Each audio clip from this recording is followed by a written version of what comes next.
안녕하세요. 얼마 전 마침내 이혼하고 자유의 몸이 된 40대 여성입니다. 이혼을 하게 된 건, 시작은 신우 때문이었지만, 어떻게 보면 시댁 식구들 전부 다 문제였어요. 그나마 남편만 이리저리 휩쓸리지 않고 든든하게 제 곁을 지켜주었다면 제가 먼저 남편 손을 놓는 일은 없었을 테지만, 남편마저 그 모양인 걸 알았을 땐 더는 안 되겠다 싶었고요. 이제 다 끝난 인연인데 이런 걸 구구절절 말해 뭐하나 싶지만 남편하고는 사내 커플로 만났어요. 남편이 나이는 저보다 7살이나 많았지만 직급은 같았거든요. 그렇다 보니 팀이 다르긴 했어도 일적으로 자주 마주치게 되었죠. 그런데 저에게는 어디까지나 그게 전부였지 사실 남편이 이성으로 보인 적은 없었습니다. 이제 와서 말이지만 솔직히 외모로 보나 뭐로 보나 제 스타일이 아니었거든요. 하지만 그런 제 감정과는 상관없이 회사 규모가 작다 보니 직원 수도 얼마 되지 않았고 그런 상황에서 남편이 저에게 호감을 갖고 있다는 소문이 금세 퍼지면서 아무튼 지금 그때를 생각하면 또다시 스트레스가 스멀스멀 올라옵니다. 몇몇 여직원들은 제가 꼬리를 치고 다닌다는 말도 안 되는 헛소리까지 해댔었거든요. 그래서 저는 저 나름대로 더더욱 남편에게 거리를 두었는데 그러자 남편은 더더욱 적극적으로 저에게 다가오대요. 그리고 결국 그런 남편에게 저도 마음의 문을 열게 되면서 본격적으로 연애를 시작했어요. 그런데 막상 연애를 시작하고 나니까 전에는 눈에 들어오지 않았던 남편의 좋은 점들이 보이더라고요.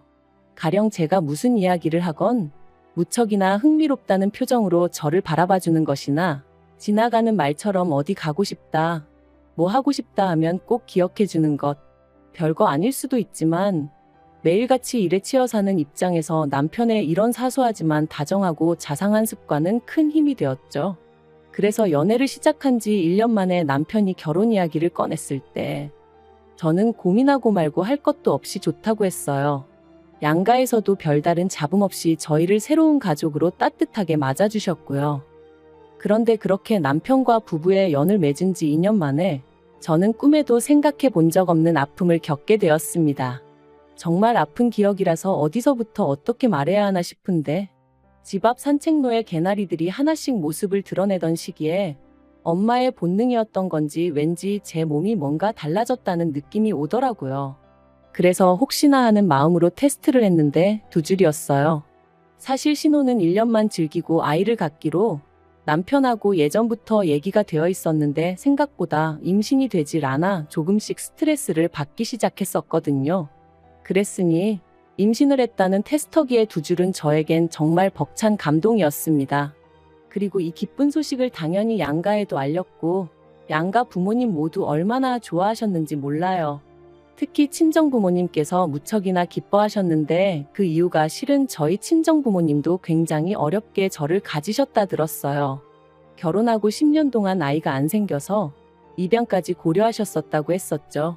그런데 저희도 애가 안 생기니 내심 친정부모님은 제가 당신들이 겪었던 마음고생을 그대로 겪는 건 아닌지 걱정이 이만저만이 아니셨다대요. 이런 것도 유전이 되나 싶어서 괜히 저희 남편 보기 미안하고 그러셨었다고. 아무튼 그렇다 보니 양쪽 집안 모두 축제 분위기였고 다 같이 모여서 밥이나 한번 먹자. 어버이날쯤 모이면 어떻겠냐 그렇게 얘기가 되었습니다. 그런데 어버이날 당일 어째서인지 늘 약속이 있다 하면 10분이고 15분이고 일찍이 도착하시는 저희 부모님이셨는데 그날따라 약속 시간이 지나도록 오시지도 않고 연락도 안 되고 영 찝찝한 마음을 감출 수가 없었죠. 그리고 그렇게 초조하게 기다리길 수분. 제 핸드폰이 울렸는데 그런 느낌 혹시 아시나요? 평소와 다름없는 벨소리인데 왠지 평소랑 달리 받고 싶지 않은 제가 그날 딱 그랬어요. 왜인지 불길한 마음에 그 전화를 받으면 안 될 것만 같았죠. 그리고 역시나 수학이 넘어 누군가가 말하길 저희 친정부모님이 교통사고가 났다는 거예요. 지금 모 병원 응급실에 계시다고 서둘러서 오라면서 말이죠. 저는 처음에 뭔가 잘못된 거라고 생각했습니다. 하지만 하늘도 무심하시지 그렇게 저에게서 한 번에 2분을 뺏어가셨어요. 그렇게 친정부모님을 잃고 저는 유산까지 겪었습니다. 사실 이렇게 말하면 어떻게 들릴지 모르겠지만 친정 부모님이 돌아가신 이후로는 뱃속의 아이에겐 어떠한 마음도 쓸 겨를이 없었어요.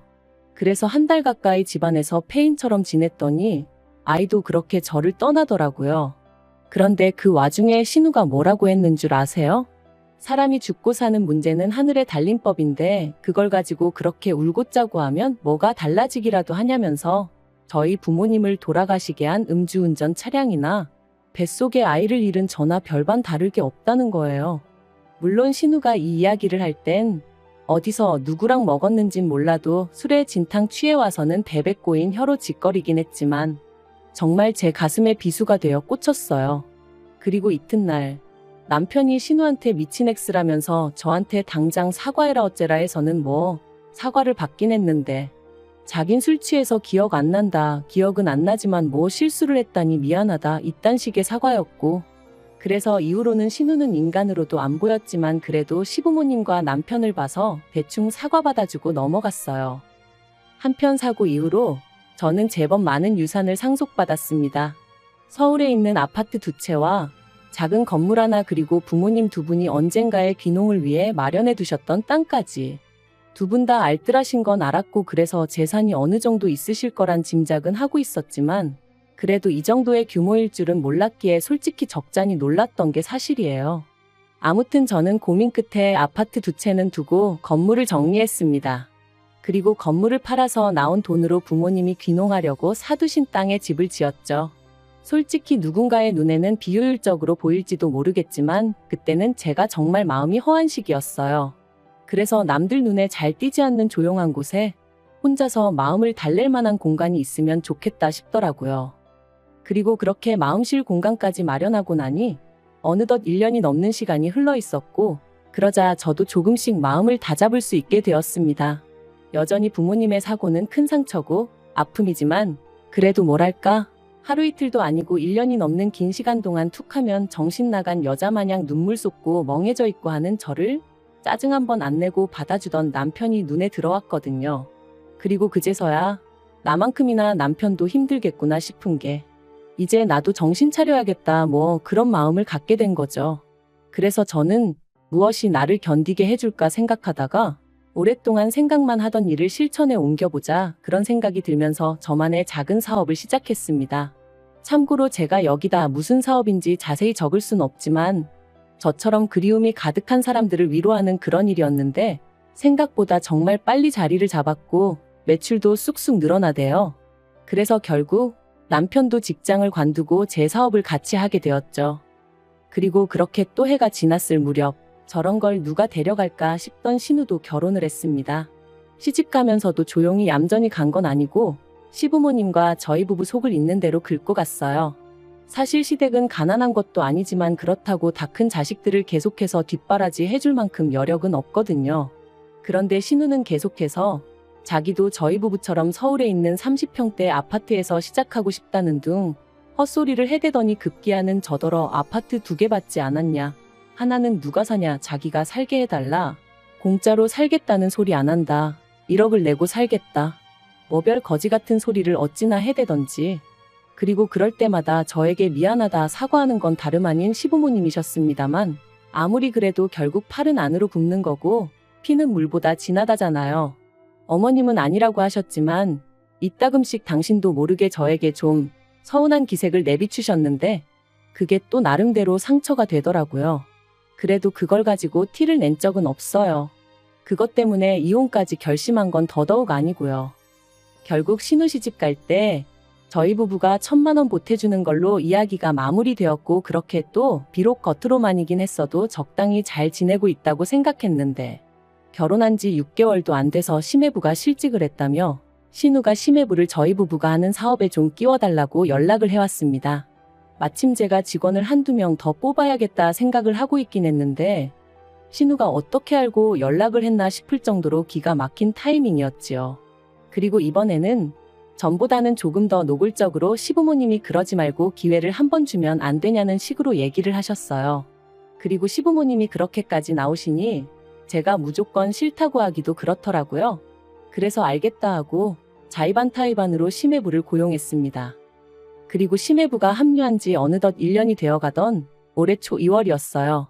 아버님 생신이라서 온 가족이 모인 자리였는데 신우가 또 권하는 사람도 없는데 혼자서 그렇게 술을 마셔대더라고요. 제가 남편한테 좀 말려보라고 했지만 심해부도 가만히 있는데 자기가 뭐하러 나서냐며 지도 뭐 힘든 일이 있어 저러는 거 아니겠냐? 신경 쓰지 마라 그러대요. 그런데 점점 속도까지 빨라지더니 급기야는 시댁 거실에서 화장실이 엎어지면 코다을거린데 거길 가다가 홀라당 미끄러지질 않나. 그런데 더 황당한 건 그런 신우를 보고도 심해부는 낄낄 웃어대기만 할 뿐 말릴 생각이 없어 보이대요. 그리고 그 꼬라지를 보고 있으니까 왜 다른 직원들이 심해부 이야기만 나오면 짜증스러운 표정을 지었는지 같이 일하기 열받는 타입이라고 불평을 해댔는지 조금은 알 것도 같더라고요. 아무튼 신우까지 일이 자빠지고 저리 자빠지는 걸 보니 그만 자리 정리하고 집에 가는 편이 낫겠다 싶었습니다. 그래서 남편하고 같이 뒷정리를 하고 일어서려는데 신우가 제 손목을 딱 잡더니 좋겠다 그러는 거예요. 그래서 또 무슨 헛소리를 하려고 일어나 싶어서 뭐가 좋냐고 많이 취한 것 같으니 일단은 들어가서 자라고 했죠. 그런데 신우는 쉽사리 저를 놔주지 않았습니다. 그리고는 한다는 말이 1년 동안 내 남편 개같이 부려먹었으면 이제 가게 하나 차려줘요 그러는 거예요. 이게 무슨 소린가 싶어서 남편을 쳐다봤습니다. 그랬더니 남편도 황당한 표정으로 절 쳐다보더라고요. 그런데 그때 신우가 또다시 오빠가 그랬잖아. 내 남편 언젠가 독립시켜줄 거라고 그러는데 제가 남편을 쳐다보니까 그게 그런 뜻이 아니었다면서 하도 신우가 찡찡거리길래 저도 다 생각이 있을 거다. 일만 잘하면 제 성격에 모른 척하지 않을 거다 뭐 그랬다는 거예요. 어이가 없어서. 결국 혼자 아무 소리나 떠들어대는 신우를 뒤로하고 저는 불쾌한 마음을 감추지 못한 채 시댁을 떠났습니다. 그리고 남편과 집으로 오는 내내 한마디도 나누지 않았어요. 남편이 제 눈치를 살살 본다는 건 느껴졌지만 아는 척도 해주고 싶지 않았죠. 그리고 이튿날 예전과 마찬가지로 신우에게 전화가 왔습니다. 하지만 전과 달리 신우는 자기가 뭐라고 했는지 정확히 기억하고 있더라고요.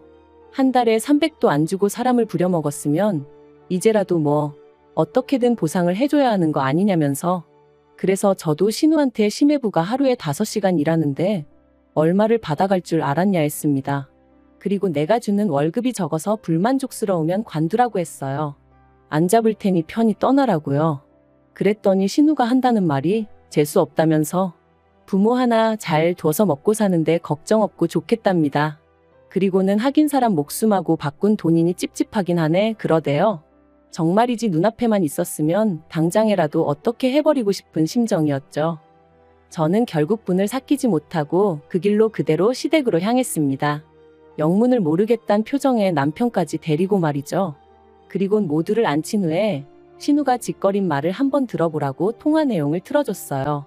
어머님 아버님한테 이게 제가 들을 소리냐 울며 물었습니다. 그런데 어머님이 제 어깨를 안아주시면서 신우도 얼마나 맺힌 게 많으면 이런 소리까지 했겠냐며 애가 말을 못되게 해서 그렇지 심성이 나쁜 애는 아니라고 그러니 저더러 오해하지 말라대요. 순간 제 어깨를 감싼 어머님의 손길이 어찌나 가증스럽던지 그래서 제가 어머님 손을 뿌리쳤어요. 그리고는 아무리 어머님 딸이라지만 그래도 아닌 건 아니라고 말씀해 주셔야지 어떻게 이 와중에 저더러 이해하라 하시냐 했습니다. 그리고는 남편한테도 당신은 어떻게 생각하냐니까 기껏 한다는 말이 왜 이를 자꾸 키우냐는 거예요. 그냥 생각 없는 애가 한마디 짓거린 걸 가지고 흘려듣고 넘기면 되지 않냐면서. 그리고 어차피 사업을 더 확장하려면 아닌 게 아니라 매장도 새로 내야 되는데 그런 거 하나 그냥 신우 남편 준다고 하면 되는 거 아니냐는데 아 그간 내가 믿고 산 남자가 결국엔 이것밖에 안 되는 남자였나 싶은 게 정말 뭐라 달리 할 말이 없더라고요. 그래서 시부모님 그리고 남편에게 아무래도 여기서 잘못하고 있는 사람은 나인 것 같으니 내가 빠져주겠다 했습니다. 그리고는 바로 남편에게 이혼하자 한 거죠. 남편은 이혼은 못한다고 왜 갑자기 얘기가 그렇게 되냐면서 버텼습니다. 시부모님도 그날 이후로 제가 당신 말 뜻을 오해한 것 같다면서 그래도 홧김에 이혼 소리하고 그러면 못 쓴다고 그러셨는데 오히려 그런 말을 들을수록 제 결심은 확고해져 갔습니다. 막말로 사업체에 남편 돈 1원 한 푼 안 들어가 있었고 집이며 뭐며 전부 다 제 것이었으니 이혼해도 저는 두려울 게 없었으니까요.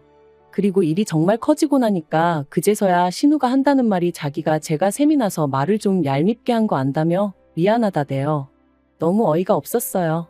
부모 잃고 여전히 슬픔 속에 사는 내가 뭐가 부럽다는 건지. 그래서 신우한테 그래. 너도 내가 겪은 거 꼭 겪었으면 좋겠다. 내가 그렇게 부럽다니 너도 꼭 내가 겪은 거 겪으라고 기도해 줄게 그랬네요. 그리고 저 진심으로 신우를 위해서 기도해 주고 있습니다. 제가 겪은 아픔과 고통 고스란히 꼭 느껴보라고요. 아무튼 그렇게 결국 7개월의 이혼 소송 끝에 저희는 남남이 되었고 남편은 시댁으로 들어갔으며 당연히 제 사업에서도 쫓겨났습니다. 심해부도 쫓겨났고요. 그러니까 이제 졸지에 원래부터 백조였던 신우의 무직인 아들과 사위까지 전부 다 시부모님이 거두고 계신 상황이죠.